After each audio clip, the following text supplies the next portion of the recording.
모는 막대기 하나로도 충분하다. 네, 소모는 막대기 하나로도 충분하다라는 제목으로 말씀을 나누겠습니다.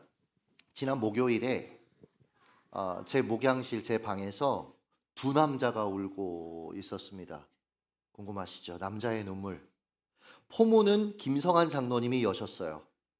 전 장로님이 지금까지 이제 한 14년 정도를 알면서 왔는데 이렇게 펑펑 우시는 거 처음 봤습니다. 배영자 집사님이 속을 새겨서는 아닙니다. 하늘이가 속을 새긴 것도 아니고 이렇게 얘기하시더라고요. 목사님, 하루에도 수없이 건축을 내려놓고 싶습니다. 12번도 내려놓고 싶습니다. 제가 장로님이 의연하게 이 일을 늘 감당하시는 모습을 봤기 때문에 그때 이게 자각이 되는 거예요. 나만 힘든 게 아니고 장로님도 짊어지고 있는 무게가 만만치 않구나. 그쵸? 재정도 상황도 무엇 하나 통제할 수 없는 현실의 무게를 고스란히 느끼고 계시더라고요. 우리 장로님도 두렵고 무겁구나, 이런 생각이 제 안에 이렇게 찾아오기 시작했습니다. 우리가 여러분 보면 인생을 잘 감당하고 있는 분들, 왜냐면 우리 김성환 장로님 늘 웃는 분이잖아요. 사실 굉장히 낙천적이고 긍정적인 분입니다. 실제로 그렇습니다. 그래서 제가 참 많이 의지가 되고 힘이 되는데, 중요한 자리에 있는 분들, 나름의 성공을 한 분들, 그분들 보면 무슨 저분들이 걱정이 있을까? 나도 저 위치에 있으면, 저 상황이 있으면 좋겠다 싶은 그런 분들. 근데 여러분, 막상 그 정상에 서보면 마주오는 바람이 더 매서운 법입니다. 감당해야 될 것이 훨씬 많은 법입니다. 한 공공기관 신우회에서 최근에 설교 끝나고 나서 같이 이제 식사하는데, 직급이 꽤 높으신 분이 제 설교 말씀을 듣더니 식사 자리에서 그러시는 거예요. 목사님, 매일 벼랑 끝에 내몰리는 것 같습니다. 그래서 기도 없이는 단 하루도 살 수 없습니다. 남들은 높은 자리에 있어서 좋겠다 하지만 이분이 감당하고 있는 그 무게는 상상 이상이라는 거예요. 자기의 통제를 벗어나는 일들이 매일 빵빵 터지는 겁니다. 그날 저녁 집에 돌아가서 장로님을 포함한 우리 성도들에게 저는 목회자로서 어떤 목회자로 살아야 될까, 어떤 존재로 살아야 될까, 이런 고민을 좀 하게 됐습니다. 그러다가 아마 초창기 성도님들은 들으셨을 것 같은데 배요한 교수님이 했던 한 가지 일화가 생각이 났습니다. 이분이 부교육자로 있었던 교회, 모교회. 근데 거기 담임 목사님이 참 독특한 어떤 패턴이 있었답니다. 뭐냐면 항상 이제 교육자들과 함께 교회 입구에서 주일날 오는 성도들을 이렇게 맞이하는데, 근데 갑자기 어떤 성도가 이렇게 들어오면 목사님이 갑자기 마당까지 가서 그 성도님을 꽉 안아주더라라는 거예요. 그러면 열에 열 반드시 펑펑 운다라는 거예요. 남자 장로님도 울고 여자 권사님도 울고 청년도 울고. 그러니까 이 어린 마음에 이 부교육자였던 이 교수님이 너무 그게 도전도 되고, 그리고 그 비결이 뭘까 좀 알고도 싶고, 그래서 어느 날 좀 조심스럽게 여쭤봤대요. 목사님, 어떻게 매번 마음이 힘든 성도님들을 간파하고 그렇게 찾아가서 안아주세요? 딱 한마디 하셨대요. 사랑하면 다 안다. 사랑하면 다 안다 하시더래요. 아버지 같은 목사님이죠. 이런 생각이 들더라고요. 저도 나이는 어리지만 우리 장로님께, 그리고 우리 성도님들께 아버지 같은 목회자가 되어야겠다, 그런 마음이 들더라고요. 다음날 아침 이제 교육자들에게 교육자 회의할 때 이 마음을 나눴습니다. 똑똑한 목회자, 사역 잘하는 목회자 말고 우리 아버지 같은 목회자 됩시다.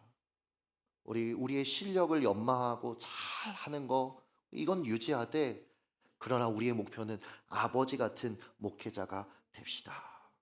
제가 가끔 우리 교육자들한테 얘기를 합니다. 여러분에게도 그런 얘기 몇 번 했던 것 같아요.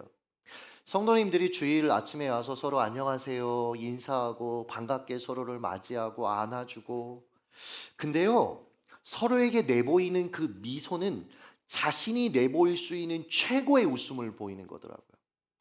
지난밤에 어떤 가정은 아이가 밤새 아파서 잠 한숨 자지 못하고 기도하다가 예배드리러 온 가정도 있고요. 여러 가지 삶의 위기 속에서 어찌할 줄 몰라서 고민하고 고민하다가 주일 아침에 온 분도 있고요. 남들에게 말할 수 없는 슬픔을 혼자 쓴침을 삼기면서 가슴에 품고 주일 아침에 온 분들도 있고요. 삶의 이면에서 감당하고 있는 여러 어려움에도 불구하고 애씀으로 보이는 웃음, 애씀으로 보이는 사랑. 그래서 우리는 서로를 향해서 좀 더 친절하게, 그리고 그의 진심을 알아주면서 관계를 맺자. 그리고 교육자들에게 그러니 우리가 아버지 같은 목회자가 되자라고 이야기를 했습니다. 다시 돌아와서, 근데 여러분, 이게 약간 무거워지는 것 같은데, 장로님이 그날 이렇게 말씀하신 건 건축 힘들다, 못해 먹겠다 이런 맥락으로 한 얘기가 아니에요. 한국말을 끝까지 들어야 돼요. 우리 자원으로는 답이 안 나오니 기도하게 되시더래요. 그러니까 기도의 간증을 하시더라고요. 요즘은 일하면서 계속 순간순간 눈물이 막 난대요. 그러니까 우리 장로님 계속 우신대요. 운전을 하고 가다가도 기도가 막 나와서 또 울고, 그래서 이렇게 인생에 있어서 하나님 앞에 기도하고 가까이 보내는 시간이 있었을까 싶을 정도로 하나님하고 너무 가깝게 지내신다라는 그 간증 중에 나온 이야기였어요. 최근에 욥기를 묵상하다가 믿음이 무엇인가 재정의를 내려보았습니다. 욥의 고통은 여러분 현실이에요. 우리는 현실을 벗어날 수 없어요, 여러분. 우리는 현실에 살아갑니다. 하루아침에 가족을 잃었습니다. 가진 모든 것을 상실했습니다. 자신은 끔찍한 신체적인 육체적인 고통을 겪고 있습니다. 벅벅 긁고 있었어요. 이 현실이죠. 심리적 육체적 극한의 데미지를 겪고 있는 겁니다. 게다가 대체 하나님은 자신에게 왜 이러시는지 해석이 안 되는 거예요. 영적 데미지까지 입었습니다. 게다가 친구들, 새 친구들 가만히나 있지, 찾아와서 위로한답시고 욥에게 계속해서 네 현실이 얼마나 차가운지 자각해라, 그렇게 마치 떠밀듯이 자꾸 아프게 찌르는 거예요. 얼마나 괴로웠을까요? 이날 장로님하고 같이 이제 그런 마음들을 나누고 나서 우리가 이제 건물을 다 짓고 준공 날 때까지 매달 이자 그리고 월세를 포함해서 얼마를 지불해야 되나 금액을 이제 같이 내봤어요. 한 1,200만 원 정도로 이제 매달 내야 되는 거예요. 근데 이게 딱 1,200 했을 때 뭐 감당할 수 있지라는 마음도 들면서 아우 또 이걸 감당해야 돼 이런 마음도 들 찰나에 장로님이 저한테 이렇게 얘기하시는 거예요. 목사님, 이번 오늘 딱 한 번만 이거 확인하고 이후에는 이제 기도하며 가는 겁니다. 안 그러면 사역이 위축됩니다. 이제 맡기고 기도하며 가야 합니다. 제가 요즘 장로님의 믿음에 기대어서 살아갑니다. 맞습니다, 여러분. 믿음이 무엇인지 아십니까? 현실의 문제를 외면하는 것이 아닙니다. 차가운 현실을 두 눈 부릅뜨고 직면하되 그때에도 마치 뜬구름을 잡는 것처럼 뜬구름을 잡듯이 하나님을 붙잡으려고 애쓰는 겁니다.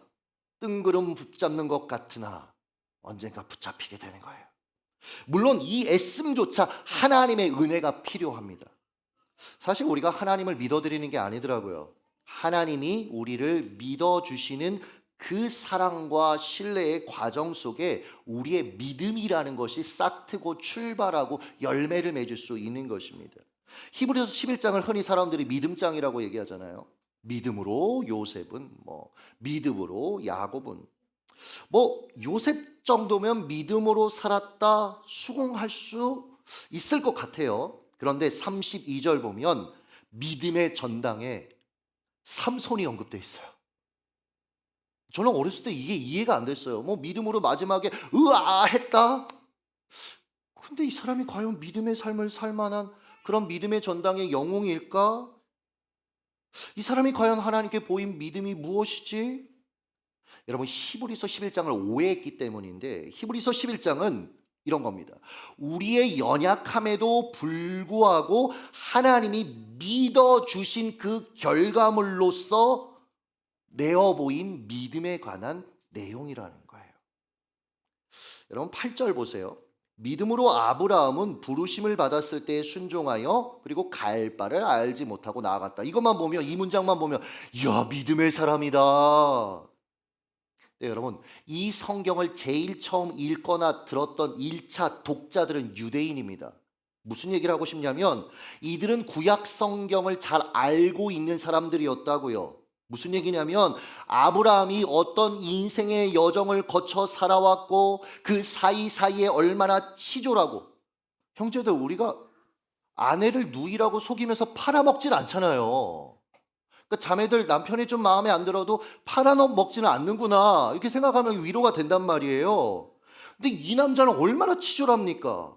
믿음 없는 행동들을 얼마나 많이 반복했습니까? 그들은 다 이걸 알고 있는 상태에서 지금 이 히브리서 11장을 듣거나 읽었던 거예요. 이 이해가 있었다고요. 즉 이런 겁니다. 믿음으로 아브라함이 살 수 있었던 비결은 하나님이 그를 포기하지 않으시고 끝까지 믿어주셨기 때문이다. 하나님이 하신 거다. 그래서 연약한 인물들을 믿음의 전당에 올린 거라는 거예요.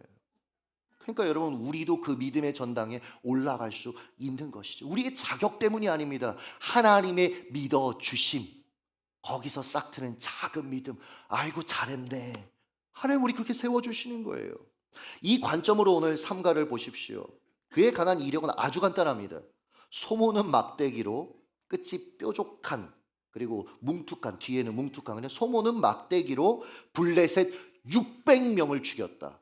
600명과 홀로 맞서 싸웠다.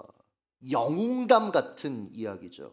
그러나 조금 더 살펴보면 그가 직면한 현실은 블레셋군 600명과 홀로 맞서 싸워 이길 조건이 단 1도 없었습니다. 그가 어떠했기 때문이 아니라고요. 그는 노련한 군인이 아니었습니다. 농부였습니다. 그는 이스라엘의 유력한 집안의 자제가 아니었습니다. 좀 어떤 세력, 어떤 권력을 잇고 사람들을 동원할 수 있는 그런 사람이 아니었다고요. 그의 아버지 이름이 성경을 보면 아낫이라고 얘기해요. 아낫의 아들 삼갈, 아낫. 가나안 신화에 등장하는 전쟁의 여신의 이름하고 똑같습니다. 가나안, 우가릿 어저, 블레셋. 여러분, 우리가 블레셋 하면 삼손 생각나잖아요, 그렇죠? 블레셋은 그 당시에 여러분, 나중에 그 지도를 쭉 보면 해안가에 있었거든요. 여러분, 세계 패권을 잡은 모든 나라는 해안가에 있었습니다. 왜요? 무역을 할 수 있었잖아요. 그리스, 여러분 로마, 지금 이탈리아 보세요. 그 조그만한 나라에서 세계를 어떻게 정복해요? 왜요? 여러분, 무역이 되니까 돈이 돌아요. 그리고 문명이 교류가 되면서 계속해서 개발이 되는 겁니다. 그래서 여러분, 철기 문명을 그리스로부터 이 블레셋이 수입했단 말이에요. 그리고 이걸 이스라엘을 통제하는 데 사용했단 말이에요. 그런 강력한, 그러니까 이스라엘 백성이 얼마나 왼수같이 생각했겠어요? 그런데 그 블레셋식 이름을 가지고 있었다니까요. 가나안식 이름을. 그러니까 여러분, 이 사람이 영웅으로, 이스라엘의 영웅으로 등장할 수 있는 조건이 하나도 없는 거죠. 게다가 결정적인 건 하나님이 이 싸움에 자신을 세우셨다라는 어떤 확신, 어떤 하나님의 음성, 사인을 받은 흔적이 삼갈에겐 전혀 없습니다. 여러분, 사사기 3장 31절을 눈으로 보세요. 에오투에는 아낫의 아들 삼갈이 있어 소모는 막대기로 블레셋 사람 600명을 죽였고, 그 다음 뭐라고 돼 있어요? 그도 이스라엘을 구원하였더라. 이게 여러분 되게 중요한 문장입니다. 사사라는 뜻이 히브리어로 쇼페트, 재판관이라는 의미를 가지고 있어요. 근데 이 외에도 다른 의미가 있는데, 지도자, 제가 얘기하고 싶은 건 구원자, 군사적 영웅이라는 뜻도 포함하고 있습니다. 즉 그도 이스라엘을 구원하였더라. 뭘 얘기하는 거냐면 그도 사사였다라는 것을 증명하는 문장이라는 거예요. 그런데 독특한 게 사사는 두 가지 자격이 있어야 된다고 얘기를 하거든요. 구원자, 이거 하나는 충족했어요. 근데 문제는 뭐냐면 다른 사사들이 보이는 패턴이 삼갈한테는 생략되어 있어요. 사사기 2장 16절을 보세요. 여호와께서 사사들을 세우사. 누가 사사를 세웠어요? 여호와께서. 이게 반드시 들어가야 돼요. 하나님이 세우셨다. 그 샘플 중에 하나가 사사기 3장 9절 보세요. 눈으로 보세요. 여호와께서 한 구원자를 세웠는데 그가 누구예요? 그나스의 아들 온니엘이다. 이게 들어가야 돼요. 하나님이 세우셨다. 근데 삼갈에게는 이 이야기가 없습니다. 한 가지 적용이 가능합니다. 때론 하나님이 나를 이 일에 세우셨다라는 확신이 없어도 하나님께서 상황을 몰아가시면 믿음으로 감당하면 된다라는 거예요. 여러분, 확신을 가지고 모든 걸 감당할 수 없습니다. 모든 계획 안에서 모든 것들을 감당할 수는 없습니다. 때로는 하나님께서 내모시면 여러분 우리는 순종해 가는 것입니다. 한편 삼갈이 당시 가지고 있는 무기 소모는 막대기뿐이었습니다. 즉 그는 사실 이 모든 일들을 감당할 자격이 없었다라는 거예요. 능력도 없었다라는 거예요. 그냥 하나님이 역사의 연장에 그를 어느 날 세워주셨고 거기에 작은 믿음으로 하나님이 먼저 그를 믿어주셨기 때문에 그 과정 속에 작은 믿음을 내보였을 뿐이다라는 겁니다. 그러니까 여러분 상갈 입장에서 제가 생각을 해봤는데 그는요 이 순간에 600인가 싸워야 되는 이 순간에 불리한 자기 조건을 내세우면서 이 상황을 모른 채 할 명분이 자기에게 충분히 있었다고요. 지금은 블레셋과 싸울 때가 아니라고, 더 완벽한 때를 기다려야 한다고 결론을 내리고 그 자리를 피할 충분한 이유가 있었다라는 겁니다. 하지만 삼갈은요 할 수 없는 이유 때문에 할 수 있는 일을 하지 않는 사람이 아니었습니다. 이게 너무 중요하다고 생각해요. 할 수 없는 이유 때문에, 많은 사람들은 할 수 없는 그 이유 때문에 하지 않습니다. 그러나 할 수 없는 이유가 너무나 많아도 해야 할 그 일을 감당하는 사람, 그게 여러분 삼갈이었다라는 거예요. 지난 목장 세미나 때 김숙경 소장님이 덩케르크라는 영화를 보여주셨습니다. 1940년 5월 영국과 프랑스 연합군 40만 명이 덩케르크 해변에서 독일군에게 포위당하는 일이 있었습니다. 조금만 지나면, 며칠만 지나면 이제 다 거기서 몰살당하는 거예요. 영국 군함이 가려고 해도 해변까지 이 큰 군함이 진입을 할 수가 없는 상황이었습니다. 공중에서는 독일 군이 위협하고 있었습니다. 그 이들을 구출하는 건 불가능한 일이었어요. 며칠이 지나면 이들 전멸할 겁니다. 이때 영국의, 영화에서는 나오지 않지만 책들을, 자료들을 찾아보니까 영국의 유명한 해안교회들에서 지도에 보면 이 지역에 있는 해안교회들이 있었거든요. 그 당시 영국에 굉장히 유명한. 그리고 이 일에 참여한 분들이 거기 성도들이었어요. 이 교회들. 이 성도들이 우리의 형제들을 구하자라고 이야기하면서 자신들이 가지고 있었던 개인 요트, 어선, 나룻배, 심지어 구형, 증기선을 끌고 자발적으로 병사들을 구출했다라는 거예요. 사실 이들은 이 철수 작전에 헌신할 이유가 없는 사람들이었습니다. 오히려 하지 않아도 될 이유, 할 수 없는 이유가 훨씬 많았어요. 우리가 군인은 아니잖아.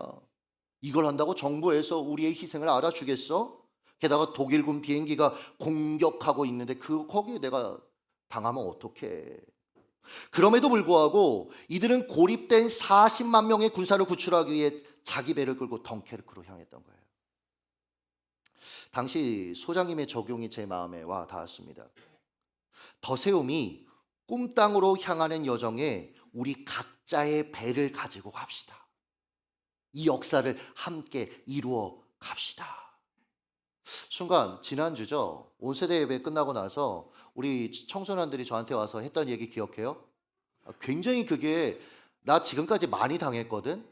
뭐 청년들 중에 어떤 애들은 목사님 제가 나중에 성공하면 뭐 빌딩을 지어 드릴 거고요. 뭐 목사님 제가 성공하면, 그런 애들 지금 다 사라졌습니다. 지켜볼 거예요. 얘들이 이렇게 얘기했어요 저한테. 목사님 걱정하지 마세요. 저희가 돈을 모아서 건축하겠습니다.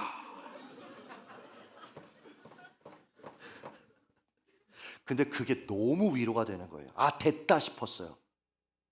여러분, 돈이 중요한 게 아닙니다. 함께 하는 거거든요. 사실 제가 건축에 함께 헌신하자고 말할 때마다 부담이 있었습니다. 뭐냐면 우리 성도들의 현실을 제가 왜 몰라요? 우리 대부분 30대입니다. 제일 주축이 30대예요. 가장 이제 막 집 사서 너무 힘들고 그거 갚아내느라고 애들 키워야 되지, 부부 관계 조정해야 되지, 정신이 없습니다. 제가 그거 왜 모르겠습니까? 또 경제적으로 어려운 분들 정말 많습니다.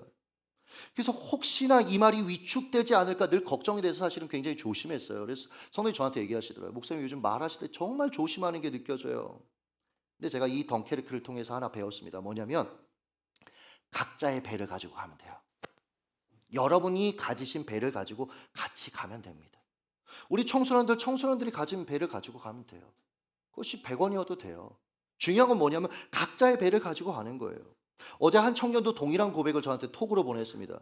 목사님, 저도 하나님이 주신 저의 배를 가지고 같이 나아가겠습니다. 10사람의 한 걸음으로 같이 노저 가겠습니다. 이 청년이 가진 배는 노를 저어야 되는 것 같아요. 삼갈도요, 평범한 자기 배, 소모는 막대기로 블레셋과 맞서 싸운 겁니다. 맞서 싸웠다가 잘못될 수 있다는 그 가능성을 그가 몰랐겠습니까? 그러나 하나님이 주신 기회, 자신을 믿어주신 하나님 앞에 믿음으로 반응했던 겁니다. 두려웠을 겁니다. 하나님이 자신에게 이 일을 맡기신 게 맞을까? 나를 부르신 게 맞을까? 고민도 되었을 겁니다. 그러나 그는 고민하고 주저앉기보다는 하나님이 여신 기회에 믿음으로 반응했습니다. 이 시대는 계산에 익숙해요. 자본주의. 사실은 이념을 넘어서 자본주의가 이념이 된 것 같아요. 그래서 손익에 굉장히 민감한 시대가 되었습니다. 그래서 사람들이 더 이상 전부를 걸지 않습니다. 덩케르크에 소개된 또 다른 영웅이 하나 있습니다. 영국 비행사들, 물론 그 비행사들을 통칭해서 이 한 명의 인물을 굉장히 주인공으로 부각하기는 했는데, 근데 여러분 자료 나중에 찾아보세요. 그 비행사들도 신앙인들이었습니다. 대부분이. 여러분, 인류의 역사에 하나님의 사람들이 모두 자기 살 길을 찾았을 때, 여러분 그 당시에요, 왜 작은 배들이 갈 수밖에 없었는 줄 알아요? 부자들, 돈 많은 사람들, 배 큰 거 있는 사람들은 다 미국으로 망명했습니다. 여러분. 근데 정말 가진 것 없었던 사람들, 믿음의 사람들이, 그들이 이 일에 헌신한 거예요. 이들이요, 탈출 작전을 저지하려는 독일 전투기와 맞서 싸웁니다. 그 중에 상당수가 전사하거나 포로로 잡혔어요. 이들이 만약에 그 순간에 손익을 계산했다면 주유하러 돌아가야 돼요. 이게 주유하지 못해서 추락하고 막 그랬거든요. 근데 절대 다수의 사람들을 구하기 위해서 끝까지 그들이 공중에서 맞서 싸웠습니다. 여러분, 삼갈이 자기 목숨을 걸고 블레셋과 맞서 싸우지 않았다면 어떻게 됐을까요? 손익을 계산했다면 어떻게 됐을까요? 당시 삼갈의 시대가 얼마나 치안이 불안정하고 외세의 침입이 많았냐면, 단편적으로 보여주는 성경 구절이 사사기 5장 6절입니다. 한번 읽어주시죠. 시작. 아나세 아들 삼갈의 날에 또는 야엘의 날에는 대로가 비었고 길의 행인들은 오솔길로 다녔도다. 큰 길로 못 갔대요. 오솔길로 숨어서 피해서 몰래 다녔대요. 왜요? 그만큼 여러분 보이면 죽을 수 있는 거예요. 그만큼 취약한 그런 상황이었습니다. 만약 삼갈도 블레셋 600과 맞서 싸우지 않았다면, 그 문제를 외면했다면 그도 오솔길로 숨어 다녀야 하는 이 비참함과 취약함에 노출되어 불안해하며 살았을 것이에요. 이 시대가 그렇지 않습니까? 다 자기 이익만 챙기고 손익만 생각하다가 결국 너도 나도 내가 속한 공동체도 약화되어 가고 있어요. 다들 악이 낳는 것에 대해서. 자, 우리 교회에서는 이거 편하게 얘기할 수 있습니다. 왜냐면 우리 성도들은 어떻게든지 나으려고 하니까. 저도 나으려고 하고 있잖아요. 아내가 협조를 안 해줘서 그렇지. 근데 여러분, 타교에 가서 이제는 악이 낳는 부분도 얘기가 굉장히 힘든 시대가 됐어요. 근데 여러분, 같이 지금 나락으로 추락한다라고 모두가 이야기하고 있지 않습니까? 근데 아무도 그 안에서 하나님이 주신 그 가정을 향한 그 부르심에 응답하고 있지는 않아요. 손익을 계산하니까. 우리는 자주 망설이며 이렇게 말합니다. 나 너무 바빠요. 난 자격이 없어요. 나는 그런 하찮은 일을 할 사람이 아니에요. 나는 문제가 너무 많은 사람이에요. 아직 준비가 덜 되어 있어요. 진실을 말씀드리자면 우리는 죽을 때까지 완벽히 준비되는 날을 맞이하지 못할 것입니다. 그렇지 않아요? 저는 교회를 목회할 준비가 완벽하지 않은 상태에서 개척을 15년 전에 했습니다. 결혼할 준비 안 돼 있었습니다. 양가 부모님이 인사하고 한 달 만에 결혼했습니다. 한 달 만에 할 수 있어요. 뭐 웨딩 플래너 필요 없습니다. 한 달 만에 하면 헉헉거리며 다 해낼 수 있습니다. 하음이 이음이 나을 준비 안 돼 있었습니다. 부모로서 준비 안 되어 있었습니다. 여전히 배우고 있습니다. 우리는 평생 완벽하게 준비될 날은 없을 겁니다. 마크 버넷의 책 뛰어들라에 보면 스타 프로듀서가 된 그 과정을 쭉 설명하면서 자신만의 사업 철학을 이야기하는데 이 부분은 좀 볼 게 있어서 이 부분만 가져와 봤습니다. 읽어드리겠습니다. 그 어떤 것도 완벽해질 수 없다. 그 무엇도 완벽히 계획할 수 없다. 반만 확신할 수 있어도 엄청난 것이다. 자신과 자신의 팀이 피할 수 없는 문제들을 극복할 만큼 의욕을 불태우고 있다는 사실만으로 충분하다. 그런 의욕만 있으면 얼마든지 목표를 이룰 수 있다. 사업에서 전 이게 좀 공감이 됐어요. 유일하게 확신할 수 있는 것은 뜻밖의 문제가 반드시 나타난다는 사실뿐이다. 그것도 항상 최악의 순간에 나타난다. 그날 장로님이 생각해 보니까 저한테 다 끝나고 나서 이 얘기를 하시더라고요. 이제 우리가 이제 시작을 해요. 아마 다음 주쯤 계약을 하든 그 다음 주 계약을 하고 이제 시작이 되는데 저는 이제 계약금 50%, 공사금액 50%를 맞췄으니까 이젠 좀 안도하려고 했는데 장로님이 저한테 이렇게 얘기하시더라고요. 목사님, 이제 시작입니다. 어떤 최악의 상황이 터질지 모릅니다. 좀 약간 약속한 거예요. 그때 할 수 있습니다 막 이래야 되는데. 근데 맞아요. 항상 우리는 최선의 것을 기대하지만 최악의 것들을 마주하긴 합니다. 근데요 여러분, 괜찮아요. 하나님이 함께 하십니다. 전도서 11장 1절과 일맥상통하는 말입니다. 읽어주시죠. 시작. 너는 내 떡을 물 위에 던져라. 여러 날 후에 도로 찾으리라. 조심해야 될 때가 있는가 하면 과감히 행동해야 될 때가 있다라는 겁니다. 물을 조사해야 될 때가 있는 반면에 물 위에 떡을 던져야 될 때가 있다라는 거예요. 신중을 기해야 될 때가 있는가 하면 일단 일을 버려놓고 봐야 된다라는 거죠. 물론 이것은 여러분 분별력이 요구됩니다. 그러나 한 가지는 제가 분명히 말씀드릴 수 있어요. 완벽한 때를 기다리다간 죽을 때까지 기다리기만 할 것입니다. 전도서 11장 4절을 읽어주시죠. 시작. 풍세를 살펴보는 자는 파종하지 못할 것이요 구름만 바라보는 자는 거두지 못하리라. 행동하라는 겁니다. 말씀을 맺겠습니다. 제가 이 삼가를 한 주간 묵상하다가 지난주에 여러분과 나눈 기도원과 이 삼갈의 이야기를 통해서 하나님께서 보여주시는 어떤 메시지가 있지 않나. 왜냐하면 여러분, 유대인들은 이 사사기와 사무엘 상하를 같이 읽었대요. 우리는 구분해서 읽지만 같이 읽었대요. 그러니까 흐름이 있는 거예요. 이 전체적인 관통하는 것이 그게 뭘까 하고 성경을 찾아보다가 사무엘상 14장 6절이 눈에 들어왔어요. 같이 한번 여러분 읽어주시죠. 시작. 여호와의 구원은 사람이 많고 적음에 달리지 아니하였느니라. 할렐루야. 하나님의 구원은, 하나님의 역사는, 하나님의 일하심은 사람의 많고 적음에 달려있지 않으니라.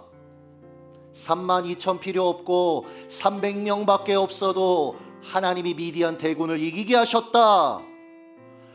홀로 600명과 서 있었지만 하나님이 함께 하시니 많고 적음에 달려있지 아니하니 결국 승리하였다.